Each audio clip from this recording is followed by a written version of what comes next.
We have a traffic impact alert for drivers in Fargo today. Both the northbound and southbound lanes of 25th Street South will be reduced to one lane of traffic in each direction between 27th Avenue South and 32nd Avenue South. The lane closures will allow for asphalt surfaces to be repaired or repairs to be completed. The road is expected to fully reopen by the end of Friday.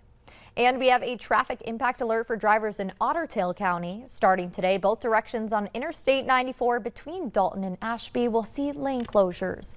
The closure is so crews can install traffic control devices and begin building crossovers for the upcoming bridge replacement project on eastbound I-94.